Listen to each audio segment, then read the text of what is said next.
All right, Manners season 2. Here we go. Come on, somebody. Another episode. Julio, how you doing, man? I'm doing great, man. I'm blessed to be here today. Amen. Honored to be invited on the show, man. Wow. I'm excited. Wow, honored to have you, man. Got flown out first class. I've been pumped.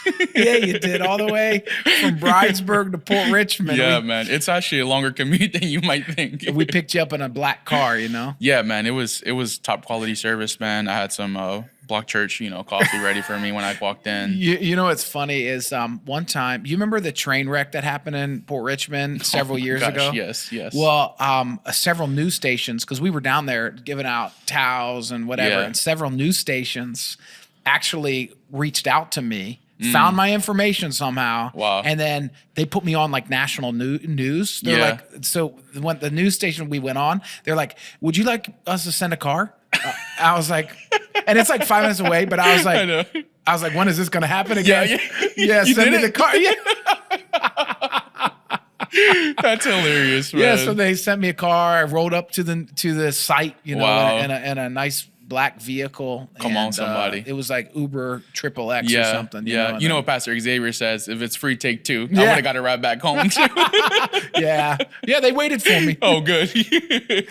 We went to Chick-fil-A to celebrate. Anyway, so yeah, man. Part of this is you got to have a man item. Yeah. Before we get into our content, that's kind of our thing. What's something every man's got to have? Yeah. Did you bring something today? I did. So today, what I brought here is it's exclusively for men who are vision impaired in some way, shape, or form. And so I'm actually like physically vision impaired. Come on, but somebody. Not spiritually vision Come impaired. on, touch your neighbor. Tell him. So I actually can't see. Like I struggle to look in a distance, with my glasses. So that's why I have glasses when I'm driving mostly. Would that mean you're farsighted? Yes, I think so. I never get it right when I say it, okay. So I just refrain from it. Someone in the comments will correct us. Yeah, I know. So I wear my glasses inside. It's just part of who I am, not just wearing glasses. But anyways, so I really struggled when I'm driving in the sunny day, going to the beach or something. It's like, man, it's just brutal with the sun just beaming in your eye. You're on the AC Expressway. It's just hitting you. And so my wife actually, she went and got me these for Father's Day. And they're actually sunshades that are medicated. Oh, wow. And so I wear these while driving on sunny days. My son, he's not a walker yet, but I'm sure when we're at the park and stuff, it'll be really helpful to put on and do. So I just felt like it really was game changer when I got this. Not only style-wise, I mean, these aren't designer by any means, but just functionality, especially now being a dad, it's like you just got to have eyes on kids all the time. And so, just pumped for this. And I thought and it was a Father's Day gift. It was a Father's Day gift. So. And I just feel like every guy should have it. If you need, I mean, you should always have shades as a guy. Yeah. But you should invest in getting medicated. Medicated shades. All right, I love it. That's a great little find. It's good, man. We're including everybody here. It's good. Warby Parker, sponsor me. Yeah, me too. Yeah. When I wear my fake glasses, just for style. Oh my gosh. Yeah. Anyway, man, my vision always been 20/20. Come on, somebody. So, all right, I want to get into. You just took over. You're a location pastor now. You just took over. How old are you? I'm 25. Yeah, so we got the young folks. Yes, Gen Z representing. I feel like I'm right on the cusp right there. Yeah, right on the cusp, but still acting major Gen Z. Yes, for sure. I'm kidding. You're very mature for your age. So anyway, you lead a location. Yeah. You're a dad. Yep. You're a husband. And today, I really want to get into what it means to redeem fatherhood, because you have quite the story. Yeah. And really a lot of unique challenges when it comes to parenting and not necessarily, your kids, so to speak, but your upbringing and what you went through. And I think you redeemed fatherhood and speak so highly of fatherhood. You're a great dad. How old is Roman? Roman's 11 months now. 11 months. Yeah. There are very few people that I would trust more to leave my children with than you. And so you're a great dad, great husband. And I just want to talk through that, like redeeming fatherhood and how you arrived at that place. So why don't you take us back? Take us back to born at Kensington Hospital, Yeah, I mean, my story really starts, I was born in 97. I shared part of this story when I preached this past summer, but I was born in 97, born in Puerto Rico. My mom started dating this kid. My mom grew up in the projects, started dating this kid. His mom was a teacher, up like middle class in Puerto Rico. And so they started dating, 15 years old, 16. My mom gets pregnant with me. She ends up moving in with my mother-in-law. My father ends up moving to... She moved in with your mother-in-law? Yeah. How does that make sense? Your current mother-in-law? No, sorry, not my mother-in-law, her mother-in-law. Okay. I'm so sorry. I was like, yes, wow. Yes. Well, that's like a prophetic... No, not at all, not at all.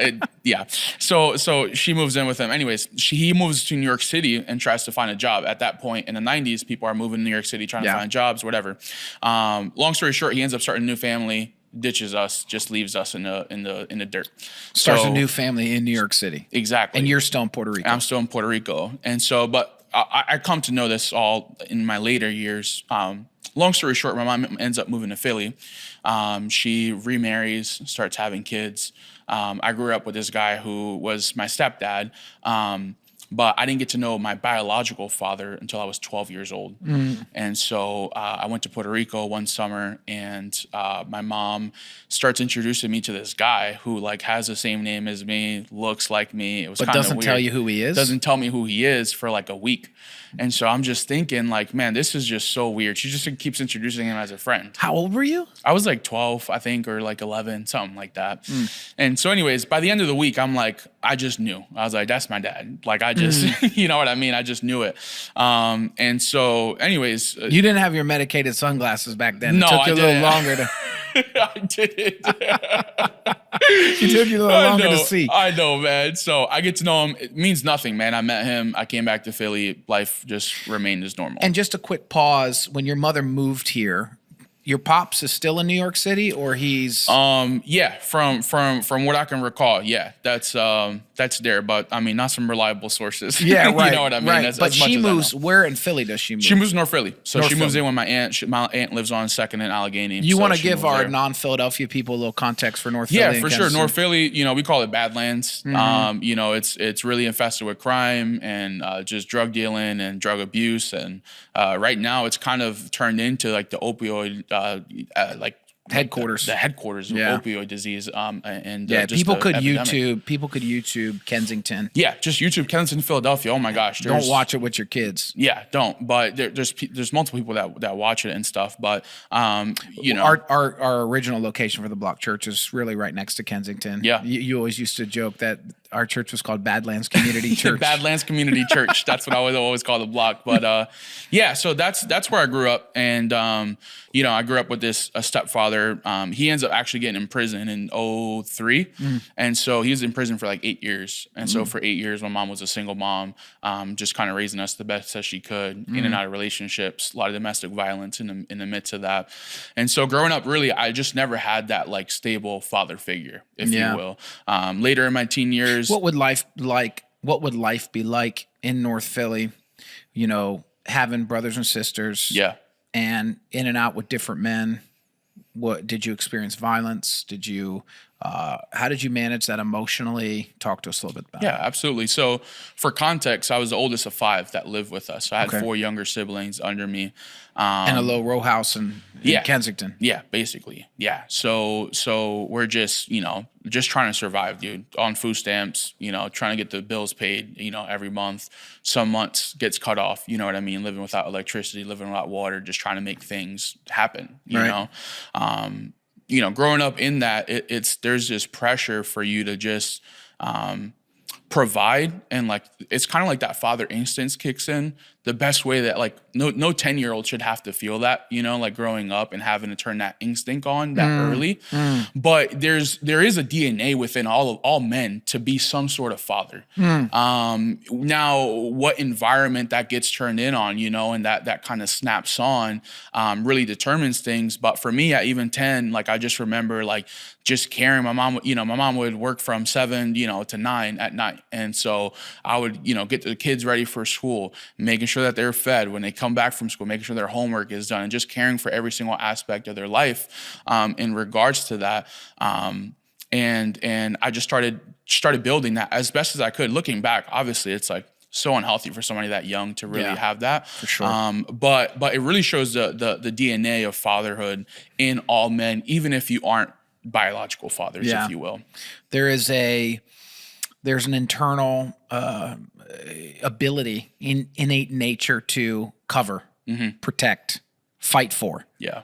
And those are father characteristics. Yeah. Yeah. So, were you ever in danger growing up? Oh, all the time, dude. You got a story for us? Dude, yeah. I mean, if I had $1 for every time I've been in the middle of a shootout, man, I'd be rich. You know what I mean? Like it was like nothing. It was to the point, man, when I was a teenager, like I'd be walking, I'd get off the L, be walking home, and the shootout would happen. I wouldn't even duck, dude. I'd just keep walking. You know what I mean? Like it just got so like secondhand nature. I remember one year, you might know this actually. I just remember because the next day, do you remember that Eagles comeback, the Christmas miracle against the Giants actually? Yeah. Well, which one? There was two, but I think it was the first, it was like 2012 or 2010. The one where Deshaun Jackson returns the punt? Yes. Okay. Yes. Yeah. So it was that. So literally the day before that, we're at home, dude. It's around Christmas time. We're just chilling, bro. All my family's there. We're just hanging out, dancing, eating food, whatever. And dude, out of nowhere, dude, just shots just ring out. And I mean, I've been around shootouts and stuff. It's never been like that close, you know? So we're in a small house and it was literally like right in front of our house. Like people were shooting. And so, it got to the point, dude, where our house, got over a dozen bullets going into the house. Oh my gosh. As we're all there, literally right in the living room, through the window. I mean, we had like 5 bullets come just through the front door, dude. And so that just shows to the proximity that it was. Right. Our ears are ringing. I mean, we're all just decked down.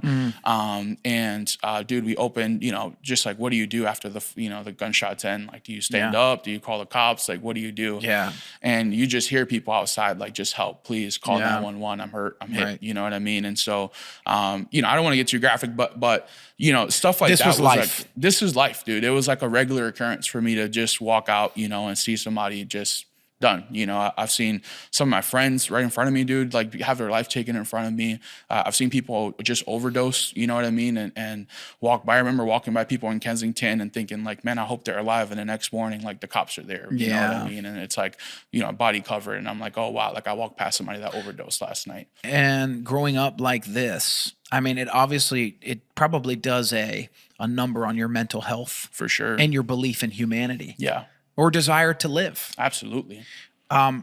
Did you ever get to the point where you're just like, I hope I get shot or I don't want to live? Yeah, dude. I mean, I think that's the reality for a lot of people who would experience that.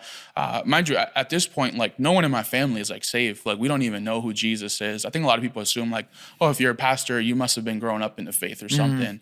But none of my family believed in Christ. I had no hope for humanity. This was just a reality. Just, you know, Meek Mill said, I'm from the north side of Philly where it's real gritty and dirty at where every day they murder at. You know, like that's one of his lyrics. But it's so true. You know, it was such a daily occurrence. And when you grow up without hope, it's like, what do you see in front of you? How do you escape the pressure of not only just having to survive and like hopefully not get shot on your way home, but also once you do get home, handling all the pressure that you have on top of that. And so it did a number on my mental health. In 2012, I was institutionalized at a mental health facility for young people. And I spent several months there really just working through my mental health. I got to a point where I tried to take my life.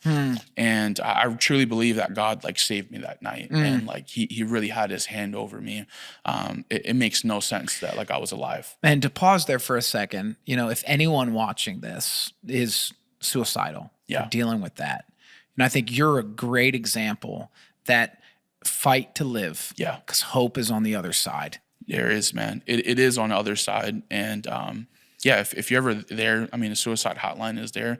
I highly recommend people undervalue and underestimate the power of just checking yourself into a hospital. If you ever really feel like I'm a threat to myself. Like that's how I felt. I was like, I tried this and it didn't work and I'm going to try it again because that's how hopeless I am. And so that's where you need to get into a place where it's like everything's off the hook. You just got to check yourself in and take care of yourself. Yeah. And so God obviously redeemed you and saved you. Yeah. Now this is all before you became a Christ follower. Right. Yeah. So my story kind of picks up right after that. But I don't want to go there yet, Yeah, though, okay. just because we're talking about redeeming fatherhood, and we'll talk about Jesus and so forth. But like, I just want you to just paint a picture for us the dynamics of dads, male figures in your life, stepdads.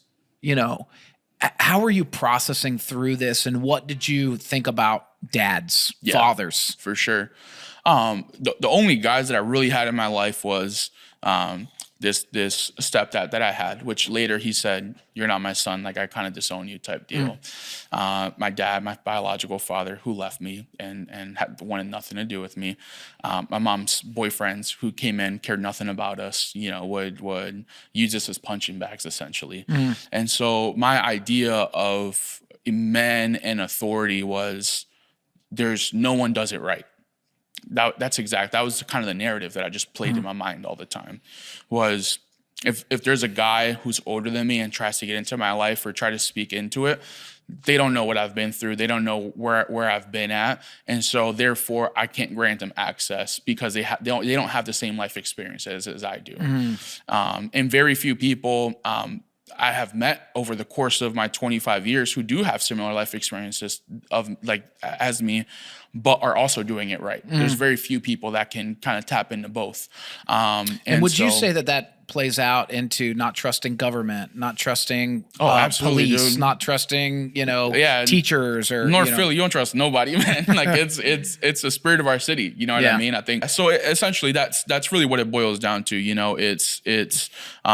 It really plays out into you not trusting people speaking into your life. And even if somebody genuinely comes in and tries to be caring for you and tries to speak into your life, you might tolerate it for a second because you're like, wow, somebody's actually genuinely interested in me. But the moment that it becomes authoritative, that's kind of where it gets cut off. And that's kind of some of our story, when I first started coming to the church was I really enjoyed spending time with you. I enjoyed coming into your house and just you caring for me, taking me out to coffee, all those things. But I remember explicitly, like my senior year, like you tried to speak into my life and just give me advice on something. And what the funny part is that I asked for your advice. I literally asked you for your advice and you gave it to me, and it was different than what I had imagined. And so I was kind of pissed at you for a season, and looking back, it again, that's the root of just not having, solid father figures growing up. And when something really good steps in, you don't know how to steward it. You don't know what to do with it, So you meet Jesus, and we don't have to go into all those details because they can find your story on other platforms. But you meet Christ. And then how, I guess, did the redemption begin? And how have you managed forgiving or dealing with your biological father? Yeah. So the story really, picks up again, where part of our story after that is you never really stopped reaching out, and you never defined me by those moments in which maybe you didn't even know that I was struggling through that.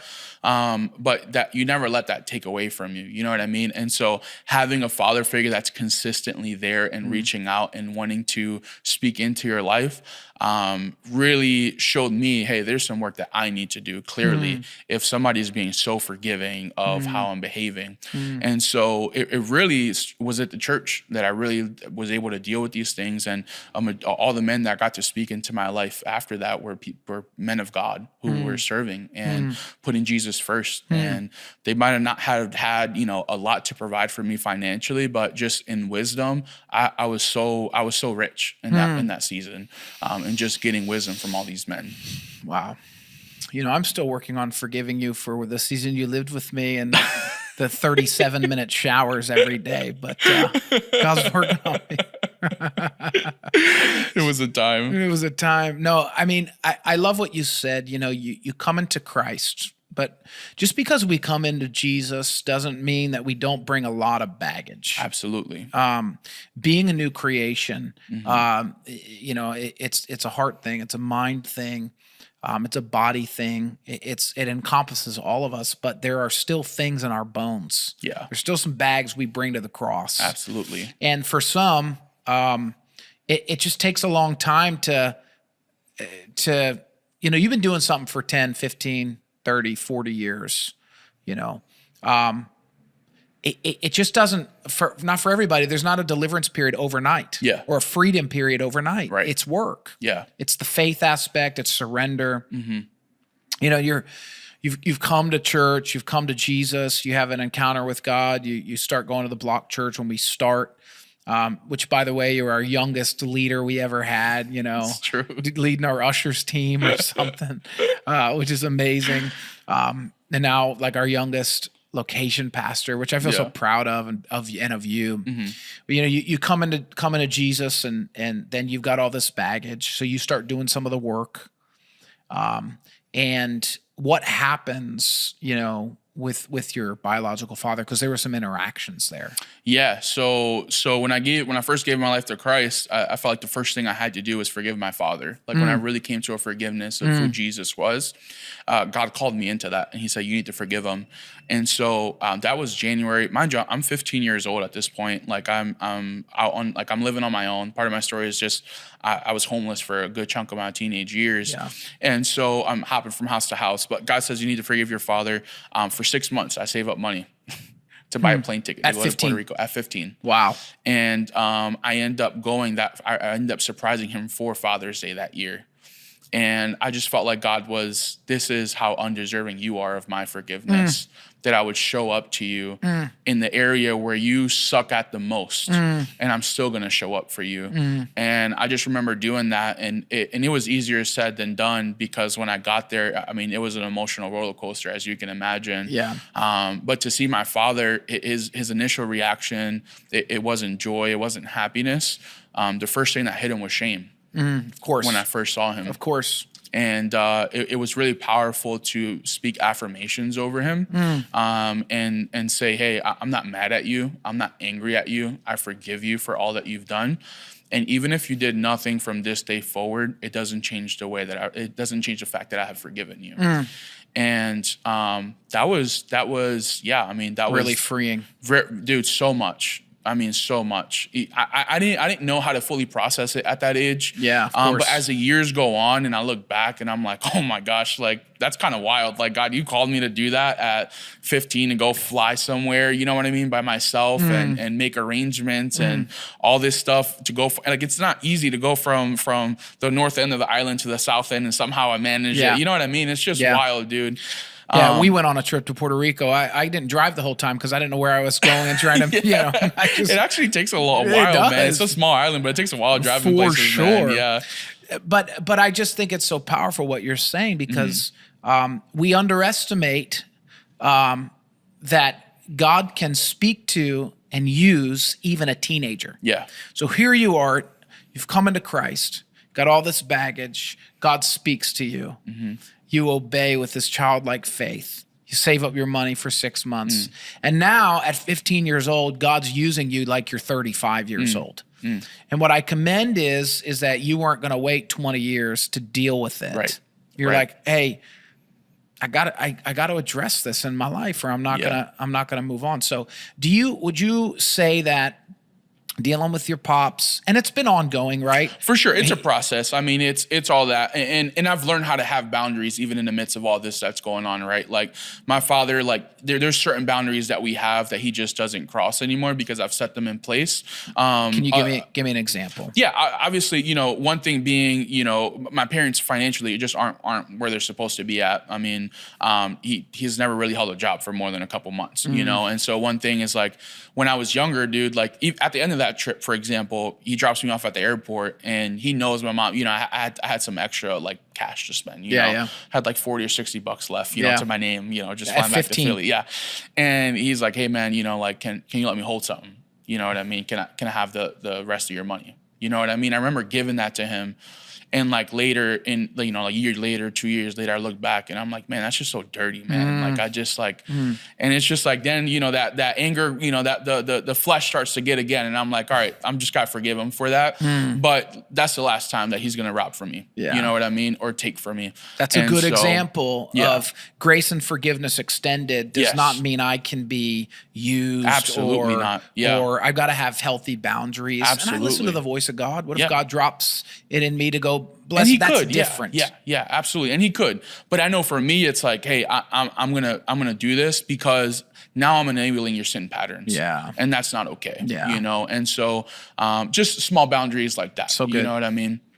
So, so later on in life, right? So, you obviously it's a work. You're 15 years old. You get saved. You go off to college. You come back. Feel a call to ministry. You meet your wife out in college. You guys, get married during COVID. What a great fun little wedding that was. It was amazing. The 6 of us. I know. On your little rooftop. It was hilarious. Right. But then right, you have Roman. I'm sure you'll have many more babies. Yes. And my wife reminds me every day. Catch up on your sleep first. Yeah.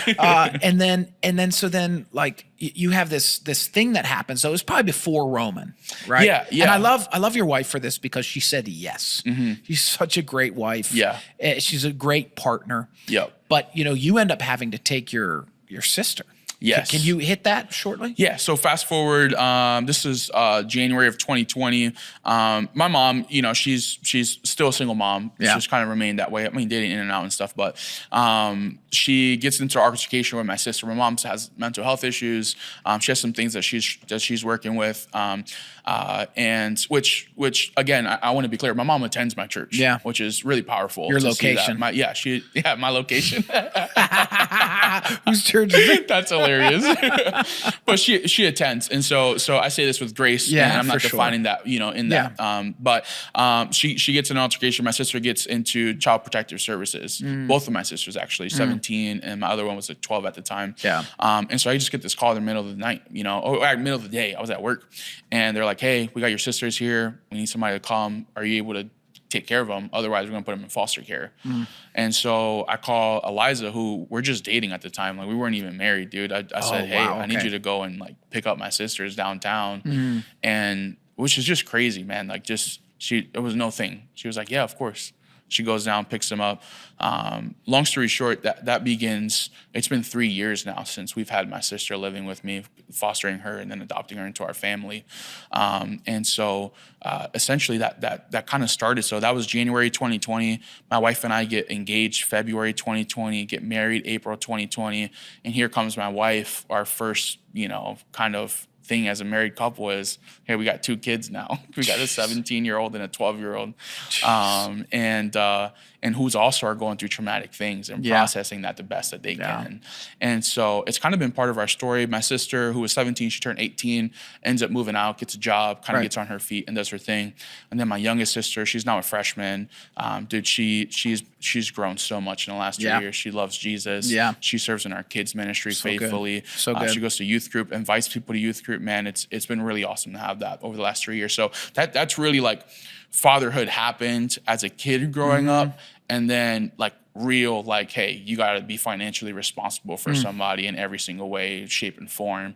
Kind of happened again in 2020, and it's kind of been like that since. I think sometimes fathers maybe feel this pressure that like they are the provider, and I think it's good for us to take the pressure off of men in that, hey, you aren't the provider. You're not Jehovah Jireh. God's the provider. It's true. But you got to be responsible. Absolutely. And you got to do your thing, but God's going to handle it. And it just, I'm thinking about your life and like, okay, how did you end up taking 2 kids on? You don't get any money for this. Nope. Nothing, like, and God just seems to provide. Yeah. Like he always does. Yeah.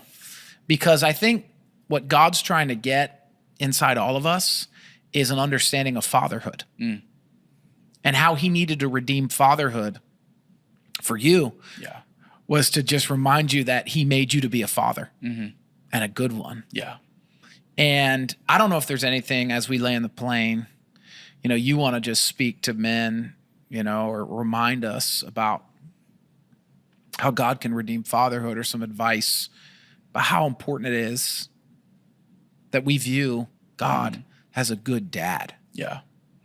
I think first I want to encourage men right now who are in the church, and I want to call them to a higher level of manhood and fatherhood. Yeah. You need to go, and there are people within our church there are Like you. young men like me, you know, and they're like I was, you know, men who were just speaking into me and just loving it on me. I think sometimes we make it too formal, like, oh, I don't have a discipleship plan for you. Somebody just needs you to show up, dude. You know what I mean? Like I remember my high school graduation. It was my youth leaders, the guys, you know, coming down and like seeing me graduate from high school. That was a big deal for me, you know, that people would show up. Making sure, you know what I mean? Even guys in church, dude, just making sure I had a ride to church. Yeah. You know what I mean? Or a meal to eat afterwards or whatever. Just being taken care of in those ways. It seems small in the moment, but when I look back and I see why I was so into church, it was because men were holding my hands up and men were taking care of me. Yeah. And actually, I was experiencing Jehovah Jireh through men in the church. Jesus. You know, and that preached to me more than anything else could. And so wherever you're at, wherever you find yourself, man, and it might not be a teenager. It might be a 28-year-old man who's still a boy. Yeah. And who's still struggling through these cycles of patterns. And it might take 2 years of you just loving on them for that to, I feel the Lord right now. Feel the Spirit. I feel it might take years for them to undo that, but finally that cycle is going to break. Yeah. And that line in the sand is going to be drawn and that man's going to walk into victory. And so I would just encourage all saints, both young and old, to really step up in what it means to take care of people, and women as well. Obviously, you know, that's a whole nother thing. But just taking care of your own, you know what I mean? I can't emphasize enough the next generation and how much more we need men in there. We need men in our kids' ministries. Yeah. We need men in our youth ministries. Yeah. We need men leading these young people, because at the end of the day, 50% of them in Philadelphia don't have solid father figures, and the other 50%, they probably don't even got anything close or remote to actually having a good father in place. And so then it becomes hard to view our Heavenly Father absolutely, as a good man. father. It's so important, man. Like just showing up and caring for people is going to impact your discipleship forever. Well, and that's why we're doing this podcast. You know why we call it Manners, because we're just trying to retrain our minds as to how to act like men. Yeah. In a very confused world. How do we act like men? But we have to redeem fatherhood. Right. And I think you model that so well. So I'm really grateful for your time, your story, and man, keep being a great dad to many. Thank you so much.